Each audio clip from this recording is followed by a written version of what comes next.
Tu n'as plus besoin de passer des heures sur ton logiciel de montage pour préparer tes vidéos.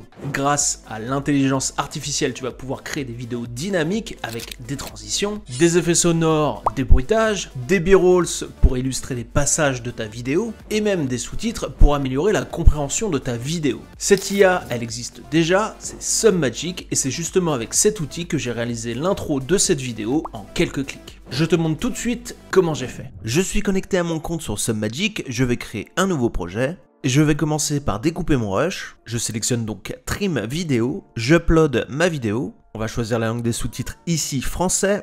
Donc avant d'éditer ma vidéo, je vais éditer mon rush. Afin de supprimer les blancs et les répétitions, je vais pouvoir supprimer facilement les passages dont je n'ai pas besoin. Je peux le faire en mettant du texte à gauche ou avec la timeline de la vidéo. Et je peux même demander à l'IA de le faire. Ici par exemple, l'IA me propose de supprimer 9 silences et 7 secondes de vidéo. On va l'appliquer. Et ce qui est bien, c'est que je peux supprimer des moments de la vidéo en sélectionnant simplement les mots à gauche. En quelques clics, j'ai réussi à supprimer les blancs et les répétitions. On va pouvoir continuer. On sélectionne Create Short. On nomme notre projet et on continue.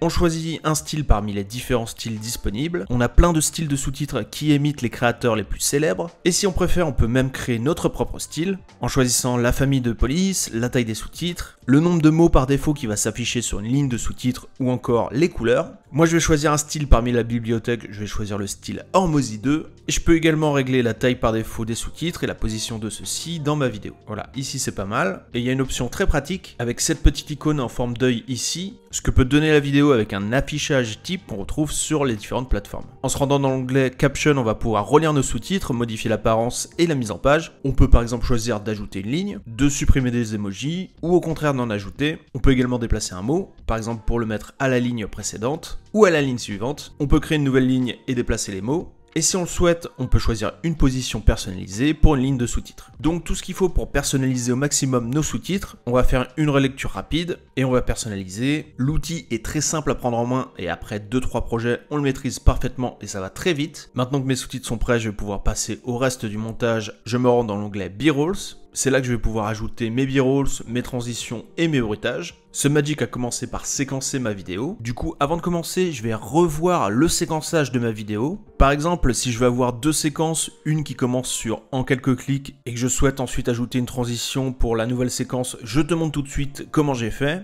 Et bien tout simplement, je sélectionne le mot entre les deux séquences et je choisis l'option Split into New Line. Donc j'ai affiné le nombre de séquences que je souhaite pour ma vidéo et je vais pouvoir commencer mon montage et attribuer l'élément que je souhaite pour chaque séquence. On commence avec la première séquence, je sélectionne plus, on va attribuer un b-roll. Donc nous on est sur la version premium de Submagic. Du coup on a accès aux vidéos de Storyblocks qui est une banque d'images et vidéos avec une très grande bibliothèque. On va faire une recherche par mots-clés pour trouver notre b-roll. Par contre on va utiliser l'anglais pour avoir de meilleurs résultats. Donc je vais chercher avec le mot editing. Je vais choisir une vidéo et en plus je peux ajouter une transition. Nous on va sélectionner zoom out. À chaque fois qu'on choisit une transition, il y a un bruitage qui est associé. On peut le supprimer ou le modifier. Par défaut c'était le whoosh fire qui était sélectionné. On va choisir un autre bruitage. Voilà ce que ça donne pour notre intro. Tu n'as plus besoin de passer des heures sur ton logiciel de montage pour C'est pas trop mal. Du coup, pour chaque section, il faudra attribuer soit un b-roll comme on vient de le voir, soit attribuer le rush original. Dans ce cas-là, on sélectionne original. Et après, à chaque fois, on a la possibilité ou non d'ajouter une transition pour ouvrir la séquence. Il y a une dizaine de transitions disponibles. Et donc, à chaque fois qu'on sélectionne une transition, il y a un bruitage associé. Mais on peut personnaliser en sélectionnant un autre bruitage ou en supprimant tout bruitage. Donc, j'avance ici rapidement sur mon montage. Et une dernière fonctionnalité que je voulais te montrer, la possibilité d'ajouter un GIF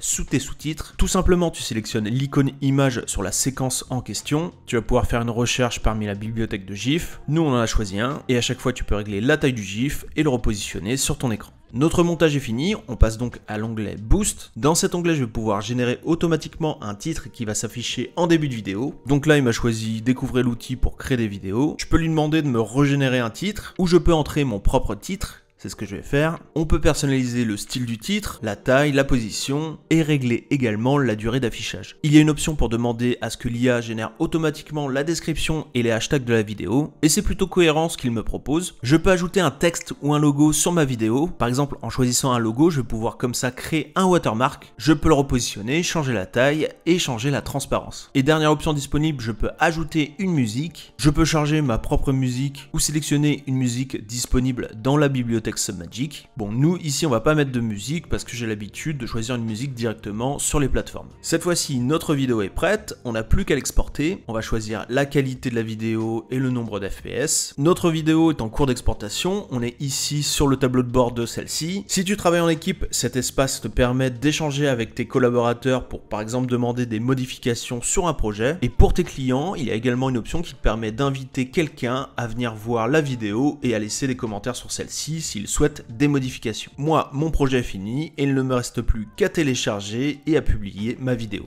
Submagic est un outil payant, les abonnements démarrent à partir de 14 $ par mois, mais tu peux tester gratuitement l'outil, il y a 3 vidéos offertes à la création d'un compte. Il y aura par contre un watermark sur ces vidéos. Pour tester l'outil et profiter de ces 3 vidéos offertes, n'hésite pas à passer par le lien disponible en description et en commentaire épinglé. Et si tu es convaincu et que tu souhaites prendre un abonnement, au moment de ta commande, utilise le code LABO10 pour bénéficier de 10% de remise sur ton abonnement. Sur le labo des réseaux, on utilise Submagic au quotidien, notamment pour nos publications TikTok et Instagram. Si au départ on l'utilisait surtout pour les sous-titres, on sollicite de plus en plus les fonctionnalités de montage. En plus, l'outil est en constante évolution avec régulièrement de nouvelles fonctionnalités pour t'aider dans ta création. Submagic, c'est un outil qui nous a fait gagner un temps fou sur nos formats verticaux et qui nous a vraiment aidé à développer notre audience à la fois sur Instagram et TikTok. Si tu es créateur et que tu publies sur ces plateformes où tu comptes t'y mettre, je t'encourage vraiment à l'essayer. C'était Boris du Labo des Réseaux, merci et à bientôt.